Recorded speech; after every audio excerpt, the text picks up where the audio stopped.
gars, j'espère que vous allez bien. Vous êtes en ma compagnie Milo Secrets ainsi que mon ami Alix. Hello.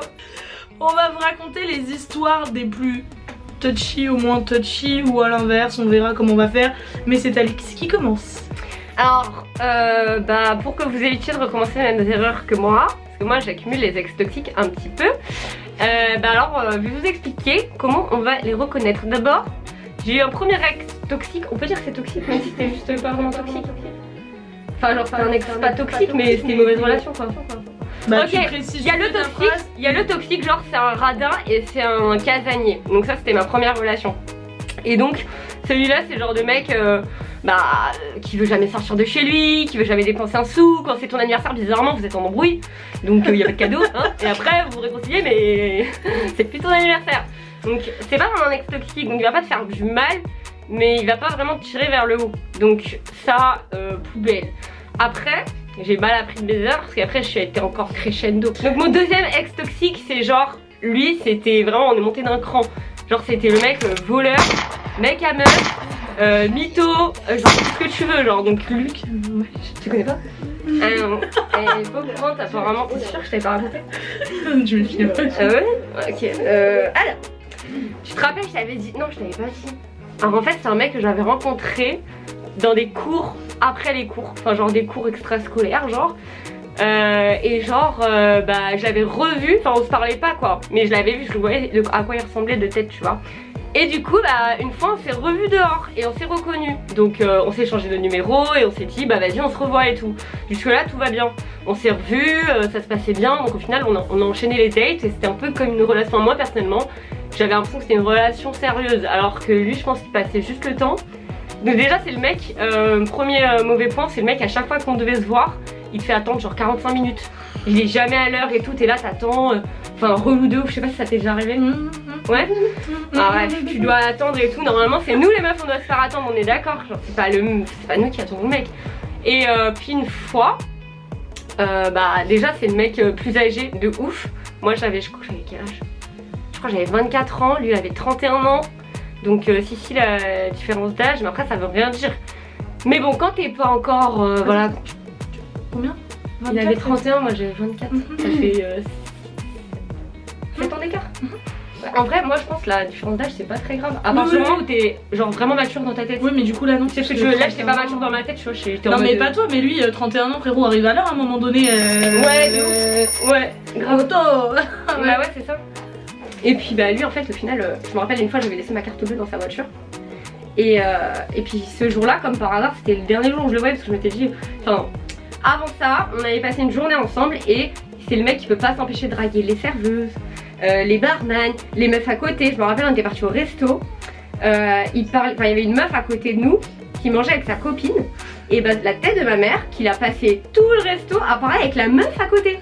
Genre il faisait un dîner avec elle et moi genre je parlais avec sa copine du coup. Mais lui il m'a aucune du tout. Je n'existais pas. Donc donc là je me suis dit vas-y c'est le truc de trop tu vois. Genre des fois il suffisait que je sois une minute au téléphone avec une pote à moi et lui il commençait à taper des discussions de une demi-heure avec la meuf tu sais au bar ou je sais pas moi la serveuse ou je sais pas bref. C'est le genre de C'est pour ça que je me suis dit dans ma tête fin. Et le jour où je me suis dit fin, j'avais laissé ma carte bleue dans sa voiture. Et en partant, je lui ai dit bon écoute toi et moi ça sert à rien qu'on continue de se voir. Et par contre j'ai oublié ma carte bleue dans ta voiture, donc je vais la récupérer le lendemain. Jusque là tout va bien. Des mois plus tard, j'ai plus de nouvelles de ce mec, mais des mois et des mois après, genre 6 mois après peut-être, je vois des prélèvements de Bouygues, de téléphone. Donc le mec il paye sa facture téléphonique avec. Et je savais pas que c'était lui moi, genre j'allais voir Bouygues et je leur disais mais c'est quoi et tout, c'est qui? Enfin il me cherche avec une Kalasinga, d'accord? Et d'où? Je me suis dit mais c'est qui fait ces prélèvements avec ma carte? Et je savais pas. Et après un jour, genre là c'était encore plus longtemps, hein, c'était peut-être 8 mois après quoi. Je vois un prélèvement de 300 €. Et je me suis dit ah non c'est pas possible. Mais c'était pas Bouygues. Il est marqué genre il y avait un nom de société. Moi je tape sur Google le même nom. Et je vois que c'était assurance pour VTC. La seule personne que je connaissais qui travaillait dans le VTC à l'époque, c'était lui. L'audace. Du coup j'ai dit mais oh le fils d'eux, mais en fait c'est lui. Donc il m'avait pris au total genre 500 €, un truc comme ça. Donc ma soeur, j'ai de la chance, elle est bancaire. Elle m'a dit on va faire un dossier pour que tu sois remboursé. Et lui, je lui ai mis une grosse pression. Mon autre sœur est avocate, donc il a pas de chance, le gars. Il est grave tombé dans la mauvaise. Du coup, moi, j'ai mis une pression, j'ai dit tu me rends l'argent, je sais que c'est toi. Il me dit oui, c'était juste un emprunt. Ferme ta gueule, c'est bon. Un Un emprunt. Normalement, quand t'empruntes de l'argent, tu demandes, Je vais t'emprunter mon poing dans ta gueule, tu vois. Je te jure. Mais vraiment, c'était trop ça. Du coup, je lui ai dit bah vas-y, demain, Châtelet légal, tu me rends mon argent. Et moi, je ramène ma soeur avocate avec moi au cas où. Et le mec, il me fait tourner en bourrique, je suis pas là, mais je suis là, je suis pas là, je suis pas là. Ma soeur, elle prend le téléphone, elle lui dit écoute, je suis avocate, si tu lui rends pas son argent tout de suite, ça va très mal se passer pour toi. Le mec, il vient et il commence à faire, on va dans une première tirette pour qu'il sorte l'argent. Ah mais elle marche pas cette carte. Ah mais cette tirette elle marche pas. Donc on fait tous les distributeurs de Châtelet légal. Le mec au final il dit bah j'ai pu sortir que la moitié. Je vais plus tout sortir. Ma soeur elle dit donne-moi ta carte d'identité déjà. Du coup il a dit ok, il a donné sa carte d'identité, il m'a rendu l'argent. Il manquait 5 €. Je me suis dit bon c'est un fils de pute, est-ce que je lui demande les 5 €? Oui. Et finalement j'ai dit non mais c'était quoi? Ah, c'est trop mignon. Parce que, attends, non mais je m'étais fait quand même. Oui. Je m'étais fait une marge de 500 € parce que la banque m'a remboursé 500 € Ah oui, c'est vrai. et lui il m'a remboursé 500 €. Donc au final il m'a fait gagner de l'argent les gars. Bon, j'ai pas été aussi. Ah mais elle est les enzines. Le troisième, mais le troisième t'es pas prêt. Vas-y raconte ton histoire. Ok, en gros, genre j'avais rencontré un mec à la bibliothèque. On va l'appeler Monsieur S. Normalement les mecs que tu rencontres à la bibliothèque c'est des gars bien. Donc bon, on s'entend bien, on va au Subway, il me paye mon cookie. Moi j'étais contente. Ça va. Il était en fac de bio et moi j'étais encore en terminale. Et du coup il me disait oui, je veux essayer la PACES. La PACES c'est la première année de médecine pour ceux qui ne le savent pas. Je sais pas trop pour les relations, c'est un peu compliqué, parler beaucoup chinois et tout, tu vois. Ok. Mais c'était la première fois que vous vous voyez à la bibliothèque? Non, enfin quand vous êtes parti manger le Ah cookie. non, oui, du coup c'était tout de suite après en fait. Après il m'a raccompagné jusqu'à mon métro et tout. Et suite à ça, on s'est revus plus tard. Puis on s'entendait vachement bien et tout. Et un jour il me dit ouais, il venait des pays de l'Est. Ouais. Il m'a dit. Pourquoi c'est rire et pourquoi dans des pays de l'Est?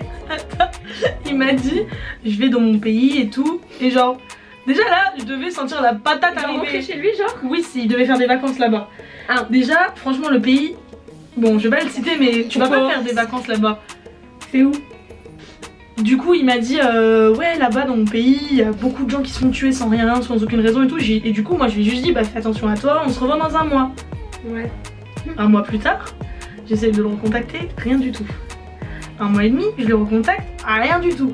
Genre rien de rien, sur aucun réseau social, rien. Et faut savoir que c'est un mec qui n'avait pas de potes. Déjà là, pourquoi moi ma tête, j'ai pas compris. Le gars il a pas de potes, déjà t'es chelou non un petit peu. Il a pas d'amis? Il a pas d'amis, c'est pas genre il blague, il a pas de potes. Il travaillait trop? Pour l'instant moi je l'aime bien le petit là. Ok. Ça va, il a Suite pas à trop ça, de... son frère m'a contacté en me disant elle c'est mort. Son frère il m'a contacté, ouais, enfin il savait que on était ensemble. Et son frère il m'appelle, il me disait ouais bah il est mort en... Quoi? Il est mort en là-bas. Attends, tu nous racontes ça comme ça? Mais attends, mais j'étais pas prête là. Il m'a dit... C'est pas un ex toxique, c'est un ex mort. Bon, il est pas toxique mais il est chelou. Il est mort quoi. Et du coup ils me disent oui il est mort. Moi j'étais au bout du rôle parce que je me dis putain quand même je le connaissais et tout, il est mort et tout, nan. J'en parle avec des potes et je dis c'est quand même Bourbier cette histoire. Comment ça c'est Bourbier? Bah il est mort ouais, je le pue du cul. Attends la suite. Ok. Du coup je m'entends ça même. Le numéro du mec en question à une pote à moi, je lui dis ouais envoie-lui des messages. Qui répond pas au bout de 3 secondes. Et ma pote elle dit non c'est peut-être elle me dit non mais c'est peut-être tu sais ils ont redonné son numéro et tout. J'ai dit Dac attends on va appeler parce que je reconnais sa voix. Ouais. En plus il a un accent donc clairement je le reconnais tu vois. Elle l'appelle et là je fais oh c'est lui c'est sûr je savais que c'était lui. Ma pote elle lui parle et tout. Juste pour de l'esquive. Elle lui parle et tout et je lui dis vas-y passe-moi ça. Je fais espèce de sale bip. J'ai commencé à l'insulter c'est mort jusqu'au bout. Je lui ai dit espèce de sale tête. Tu devais passer pour mort, moi je croyais vraiment que t'étais mort et tout. tout. Il m'a dit oui, mais je voulais te lâcher, je savais pas comment faire, je voulais pas te blesser. Oui, mais j'étais mort, mais j'ai ressuscité en fait. Ah, mais pardon, histoire de mort comme ça, hein. C'est pas la première fois qu'on fait ça. Il y a un gars, il s'est fait passer pour suicider. Il m'a dit, je suis partie me suicider. Attends, je t'explique un truc. Là, il y a vraiment. Il y a un problème, j'ai vraiment jamais entendu ça de ma vie. Ah ouais? Si les mecs, ils font tous passer pour morts avec toi, c'est que tu dois leur faire peur à un moment donné. En gros, ils m'ont dit, à chaque fois l'excuse c'est j'ai pas envie de te blesser. Pour moi, c'est des foutaises. C'est des foutaises. T'as pas envie de me blesser, tu me dis les choses. Tu te fais passer pour mort. Tu penses c'est plus dur de se remettre d'une rupture ou d'un gars qui est un mec qui est mort? Te fous pas de ma gueule, même donné, c'est bon. Elle passe le restant de sa vie à chialer sur un mec qui est en train de vivre sa vie. Mais grave. Du coup, ce mec là, bon, c'est passé et tout. De toute façon, vous verrez certainement moi une forceuse. Quand je veux savoir un truc, je vais le savoir, c'est sûr et certain. 2 ans plus tard, j'étais dans un café à République. Qui m'envoie par message? Qui?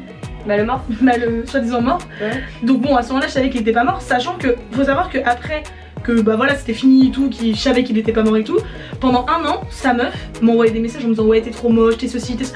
Et toi bien, on va s'attraper toutes les deux, je vais te monter en l'air maintenant, d'accord? Et en fait on s'est revus 2 ans plus tard, il me racontait qu'en fait elle était folle. Et dans ma tête je fais qui est fou? Celui qui s'est passé pour moi ou celui qui traîne avec des fous? Je sais pas, vous êtes tous les deux ensemble fous, vous êtes fous ensemble, restez ensemble, tu vois. Et du coup moi je travaillais à ce moment là dans un grand magasin, il me dit ouais vas-y j'ai envie de te voir et tout. Et je lui dis non flemme. Et il m'a dit ouais de toute façon chez où tu taffes? Parce qu'en gros il avait vu des stories de là où j'étais. Et du coup il était passé et tout. Bref finalement on a pris un café. Et en gros je m'étais ouverte la lèvre ici. Et il me regarde mais il fait c'est quoi ça? T'avais pas de masque à l'époque. Oui il y avait pas de masque, hein, il y avait pas de masque. Mais en gros il regarde il fait c'est quoi ça? Et je lui dis je sais pas, je me suis ouverte la lèvre et tout. Il me dit d'accord. Il était vachement porté sur les maladies et tout. C'est pas, il m'envoie un message, il me dit non ça va pas être possible en fait, je sais pas t'as de l'herpès au niveau de la bouche. Pardon, j'ai de l'herpès. Mais là tu lui parles, tu lui donnais l'heure alors que. Oui mais le gars il forçait. Moi je lui donne plus l'heure s'il fait un truc comme ça. Du coup 2 ans encore. Bah ouais. Donc là ça faisait 2 ans. On s'est revus une fois. Ouais. 2 ans après, je sais plus si on s'est croisés ou je sais pas comment Bref on s'est contactés, on s'est revus et franchement je lui ai fait vivre la misère noire, je le traitais comme un yinche. Ouais. En vrai j'aurais pas dû tu vois. Mais en fait pour moi c'était un peu le retour du bâton parce que lui il s'est vengé. Franchement oui. Pas bien, faut pas se venger. C'est pas bien de se venger mais vas-y franchement il m'a dit oui t'as brisé mon cœur et tout. Je fais hey, qui s'était fait passer pour moi? À cette heure j'aurais pas forcé, toute ma vie j'aurais cru un jour que mon gars est mort. Tu te serais marié avec lui, t'aurais raconté ton histoire à vos enfants. T'aurais dit bah alors votre père la première fois qu'on s'est rencontrés il voulait plus me parler donc il se fait passer pour mort. Quel exemple pour les gosses? Mais c'est pour ça que genre on se serait jamais mariés. Bah ouais. Voilà, donc suite à ça je les charge très vite au niveau d'un café, dans un angle de café. J'ai fait bon bah c'est fini. Tu sais ce que t'aurais dû faire? Moi c'est ce que j'aurais fait, j'aurais envoyé une pote, lui envoyé un message. Désolée mais Milo elle est morte. Bon la vidéo est finie, on espère que ça vous a plu. N'hésitez pas à vous abonner, à raconter vos histoires aussi en commentaire. Bah oui surtout, ça peut être marrant. C'est super intéressant ouais. Quel genre de talkback vous avez eu? Ou même des histoires un peu marrantes ou cheloues que vous avez eu avec des gars, ça peut être des marrants aussi. N'hésitez pas à liker, partager, me suivre sur mon Instagram, Milo Secrets avec un S. Tout sera en barre d'infos et on vous fait de gros bisous. On se revoit bientôt pour la prochaine vidéo. Salut! Ça a duré combien de temps?